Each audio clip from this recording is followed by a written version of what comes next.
Bonjour les amis, j'espère que vous allez bien. Je suis Pascal Trefingui, on est à Rio de Janeiro au Brésil. Et ce soir, je vais faire la traduction d'un éminent confrère, spécialiste de l'Agartha, de la synarchie et de l'ésotérisme. C'est un professeur d'université, il s'agit du professeur Salvi et il nous a donné une très belle vidéo en portugais sur la synarchie qu'il resitue dans le cadre de la théologie chrétienne et de la philosophie grecque. Donc je l'ai contacté, il m'a autorisé à traduire sa vidéo, c'est ce que je vais faire à la suite. Je vous remercie pour votre attention, puis vous voyez, le Brésil est complètement inspiré par la synarchie. Je reviendrai à ce sujet pour vous parler de la franc-maçonnerie, de mon expérience ici, notamment du rite écossais. Vous verrez que tout ce qui paraît secret et complot en France et qui n'a pas lieu d'être est ici fait ouvertement, en public, avec des débats universitaires. Le Brésil reste un grand pays d'intellectuels, il ne faut pas s'arrêter au premier abord de la délinquance, etc., tout ce qu'on dit dans le Brésil bashing. Il y a ici un très haut niveau de réflexion, un très haut niveau intellectuel, et c'est un laboratoire de l'avenir, un laboratoire d'une civilisation qui est en train de se mettre en place et qui n'est autre que la civilisation qui a été prophétisée par notamment Dom Bosco, et puis de façon plus modeste par Chico Xavier, qui était un psychographe brésilien très connu dans les années 60 et 70, qui nous a laissé une documentation assez importante et assez intéressante sur le sujet, qui recoupe d'ailleurs ce que dit Dom Bosco, et aussi des analyses politiques plus récentes, plus rationnelles d'ailleurs, et plus logiques, sans passer ni par l'intuition, ni par la prophétie.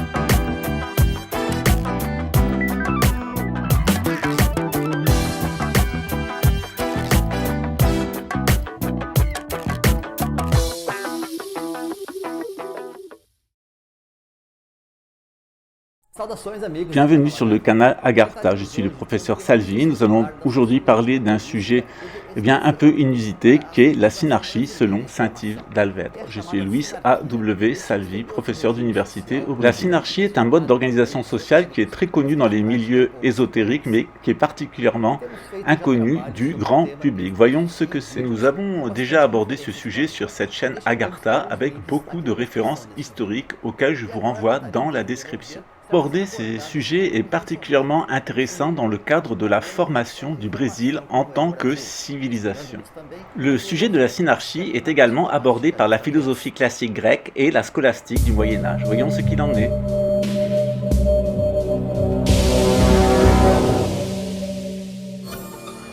De nombreux systèmes sociopolitiques ont été expérimentés au cours de l'histoire. La longévité de la synarchie montre que ce système semble avoir plus de légitimité que les autres. En règle générale, les innovations sociales fragilisent les civilisations, notamment en permettant la subversion de castes ou le mélange des castes. À ce titre, on constate que les civilisations peuvent opérer des combinaisons et elles peuvent aussi imaginer des méthodes de soft power comme celui de la synarchie qui fait collaborer toutes les castes ensemble. Le terme même de synarchie a été divulgué par l'auteur de l'Archéomètre, le comte Saint-Yves d'Alvedre. Avec son mentor Fabre d'Olivet, Saint-Yves d'Alvedre est certainement l'auteur qui a eu le plus d'influence sur les visions holistiques de la société. Rares sont les auteurs du mysticisme et de l'ésotérisme à avoir délivré un système cohérent de vie sociale et à être entré dans le domaine de la sociologie holistique. Ces systèmes sont relativement simples, ce qui contraste beaucoup avec les productions de la société théosophique ou du spiritisme, dont les fondements et les propositions sont assez évanescentes. Le terme de synarchie apparaît dans un livre de Saint-Yves d'Alvedre, la Théogonie des patriarches, où il est employé pour la première fois. C'est une des raisons pour lesquelles Saint-Yves d'Alvedre, à ses débuts, utilise le terme erroné de théocratie, qui correspond plutôt à un type de régime dans la classification de Platon, note de l'auteur. En règle générale, en sociologie, le terme de théocratie est utilisé pour désigner les nations ou les civilisations en formation qui ont reçu une révélation d'un prophète comme Moïse ou Mohamed. Afin de ne pas confondre son système avec la cléricacratie ou théocratie, saint Hildalbert a utilisé le terme de synarchie, tous ensemble. Toutefois, le point commun est que ces deux systèmes, théocratie ou synarchie, assurent une harmonisation des 4 castes sociales, mais par des moyens différents. On retrouve la trace de la synarchie dans de nombreux régimes politiques, notamment les régimes antiques, mais aussi avec un empereur, mais aussi plus récemment les régimes des hiérarques tibétains. Platon a aussi abordé ce sujet dans la République à propos du roi philosophe et de l'organisation de la société avec une caste des meilleurs, les aristocrates, et une classe de producteurs. On retrouve également une trace de la synarchie, non seulement chez le roi philosophe de Platon, mais dans l'organisation des Templiers avec leurs règles créées par saint Bernard de Clairvaux. Aristote a aussi laissé une classification des régimes politiques. Il note 6 régimes politiques, la monarchie, l'aristocratie et la démocratie parlementaire, et d'autre part la tyrannie, l'oligarchie marchande, et évidemment la démocratie qui est le pire des régimes pour Aristote pour l'avoir expérimenté en Grèce. Sur la base d'Aristote, saint Thomas d'Aquin imagine qu'on pourrait combiner ces 3 régimes ensemble afin d'en limiter les effets néfastes. Un régime mixte adopté d'Aristote avec ces 3 régimes plutôt bons pourrait correspondre, bon an mal an, à l'idée que saint Hildalbert se faisait de la synarchie. Dans la pratique, à quoi correspondrait ce système parfait ? Un des premiers critères, un des premiers éléments est que cette société devra être forcément multiraciale, c'est-à-dire comprendre des individus de toutes les races et toutes les ethnies humaines, le maximum possible. De nos jours, les pays candidats à la synarchie rencontrent de nombreux problèmes sociaux, des problèmes économiques et aussi des problèmes d'homogénéisation des races. Les problèmes économiques et sociaux et les problèmes raciaux ou ethniques sont véritablement un défi, notamment dans la relation d'une possible synarchie avec les autres nations ou les autres civilisations. Ça, c'est un problème de taille. Ce point demande une attention particulière, en particulier dans les sociétés, les nations comme les civilisations, qui ont des problèmes de justice sociale et des problèmes ethniques. Ce problème pourrait être contourné par l'adoption provisoire avant la synarchie d'un système de cosmocratie. Voyons ce dont il s'agit. Un premier pas de cette cosmocratie serait la division des espaces avec des espaces dédiés à chacune des races ou à chacun des groupes sociaux, comme dans le modèle qui suit, qui est réalisable au Brésil et qui a déjà été vu en Égypte et en Inde. Dans l'Égypte et dans l'Inde antique, le problème a été réglé. En Égypte, au nord les Sémites, au sud, tout simplement les Nègres, et en Inde, au nord, les populations aryennes, blanches, et en bas, les Dravidiennes, noires. À cause de sa grande mixité sociale, due à divers horizons forcés, et à cause de son grand espace, le Brésil présente un certain nombre d'avantages pour créer une synarchie. Une nation ou un pays commence à être véritablement authentique et eux-mêmes lorsqu'ils suivent leur propre voie et ne s'inspirent plus de modèles existants. La concentration de certaines races et ethnies dans certaines parties du Brésil et aussi le développement économique du Brésil montrent qu'il y a déjà cette quadri ou quinta partition. Par exemple, au nord-est, on trouve principalement des Noirs, en Amazonie, on trouve principalement des Indiens, dans le sud, principalement des Blancs, et dans la partie centrale, on trouve des Métis. J'ai déjà publié un certain nombre de capsules sur la cosmocratie et je vous y renvoie ainsi que les références. Ce qu'on remarque dans la situation actuelle du Brésil est que non seulement sa géographie, sa dispersion raciale et ethnique, mais aussi ses activités économiques la préparent déjà à une synarchie de fait. Cette cosmocratie est déjà en place parce qu'on regarde que l'ensemble brésilien inscrit différentes activités économiques dans les différents espaces. Par exemple, dans le côté est avec les Noirs, les prolétaires, le côté sud avec les Blancs, la bourgeoisie, le côté métissé, la partie centrale avec les activités administratives et tout à fait en haut, la partie proprement parlée spirituelle et cléricale qui est occupée par les Indiens. On remarque également que le Brésil dispose de 5 grandes capitales, 5 grands pôles qui, parce qu'ils sont dispersés sur le territoire, ne sont dans la réalité historique jamais entrés en conflit et qui pourraient servir de base à l'établissement d'une synarchie authentique avec ses institutions.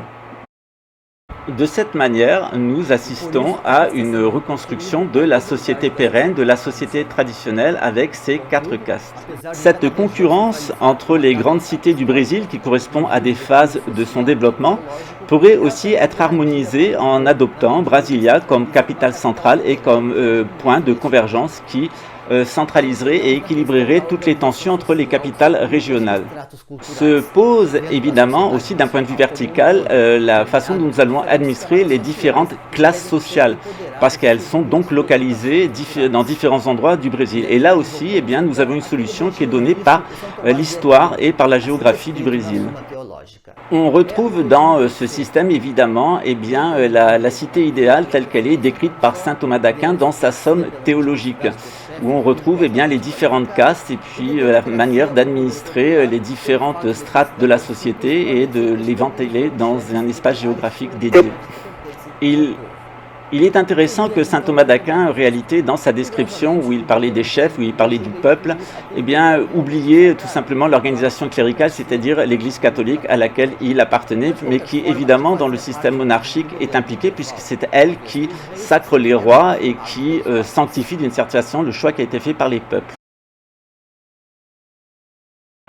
L'état actuel du Brésil, géographique, sociologique, économique et cette succession de capitales ressemble beaucoup à ce qui a été fait avec l'Empire Inca et ses 4 régions autour de la zone centrale, qui est un mode d'organisation qu'on retrouve dans toutes les sociétés traditionnelles.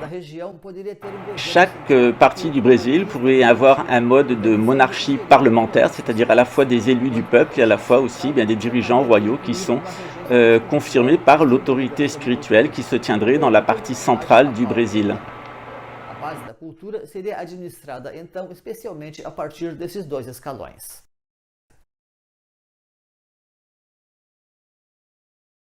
Au niveau de base, on peut imaginer des communautés où eh bien, les dirigeants seraient élus par le peuple et par la bourgeoisie au suffrage universel afin d'assurer leur représentation au niveau des cités.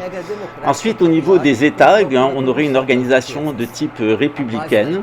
Au niveau des régions, on aurait une organisation de type monarchique et tout à fait en haut, on aurait à proprement parler une organisation de type synarchique avec une autorité spirituelle chargée eh bien, d'organiser le fonctionnement général.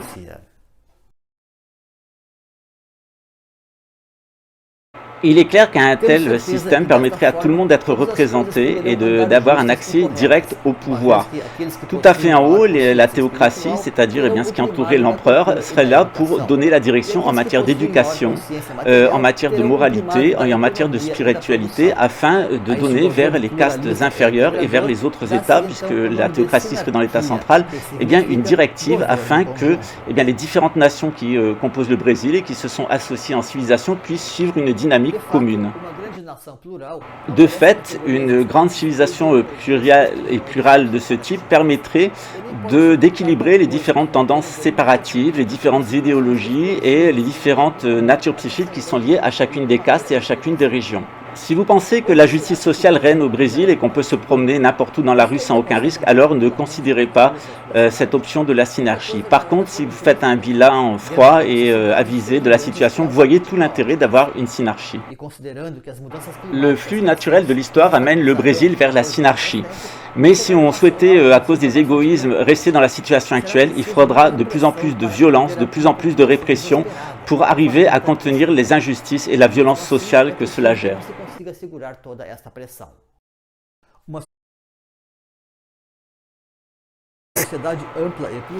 Le recours à des idéologies comme le libéralisme ou le socialisme, qui sont extrêmement réducteurs, ne permet pas d'insérer dans un seul système eh bien, les différentes tendances de la société brésilienne et ne peuvent en aucun cas répondre par leur idéologie à la situation présente, sauf aller un coup à droite et un coup à gauche. Un pays continent comme le Brésil a tout intérêt à laisser faire sa dynamique historique qui l'oriente vers la synarchie. À cause de sa géographie gigantesque, à cause de ses peuples divers, à cause des différentes religions, eh bien, ce système impérial permet à l'œcuménisme de régner et à chacun de pouvoir occuper la fonction qui lui revient au sein de la société et une répartition plus équilibrée des biens et des fruits du travail.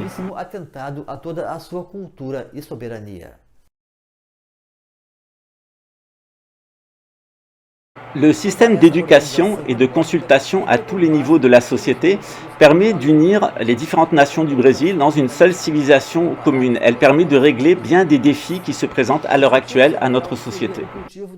L'existence d'un pouvoir, d'une autorité spirituelle centrale permettrait aussi de diriger l'activité économique pour donner le meilleur de l'humain, le sortir de son caractère de primate, aller plus vers un transhumain, un humain de catégorie supérieure, et aussi d'utiliser des énergies renouvelables et préserver notre environnement. Ce système qui rejette le matérialisme pur et la spiritualité pure permet aussi d'intégrer la dimension gnostique, la dimension supérieure, les harmonies supérieures, les harmonies célestes, et les intégrer avec leur flux dans un ensemble cohérent et dynamique. Este fato tem estado por detrás da evolução humana e impulsionado sempre os seus novos estágios culturais, para que as transformações aconteçam da forma mais enriquecida possível, gerando as energias de síntese necessárias para impulsionar todo um novo amplo ciclo de evolução.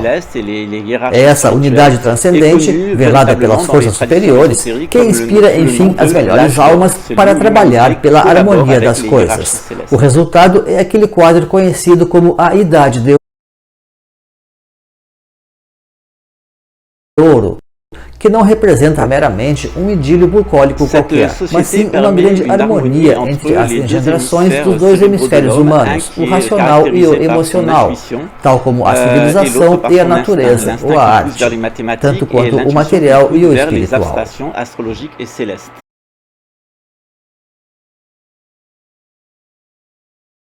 Para compreender melhor este espírito de unidade associado às origens ou às idades de ouro, recomendamos o estudo dos filósofos perennialistas, nos quais também nos inserimos, e deixaremos aqui o link para uma série especial de vídeos que estamos elaborando sobre o assunto, demonstrando a verdadeira estatura e origem desta grande filosofia holística diretamente vinculada às idades áureas.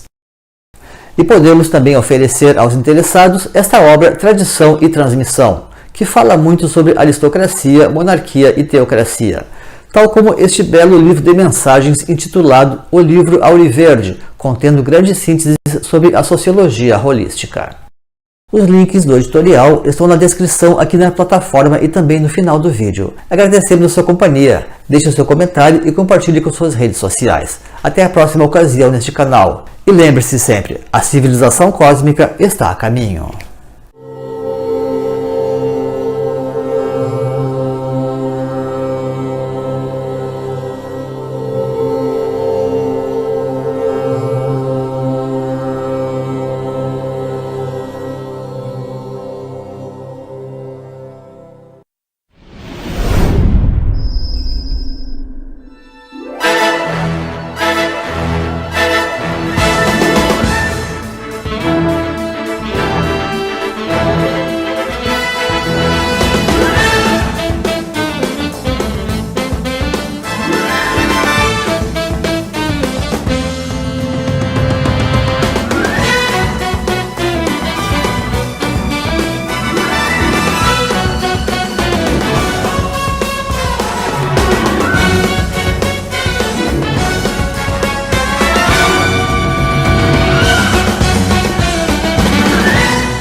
À très bientôt, ciao.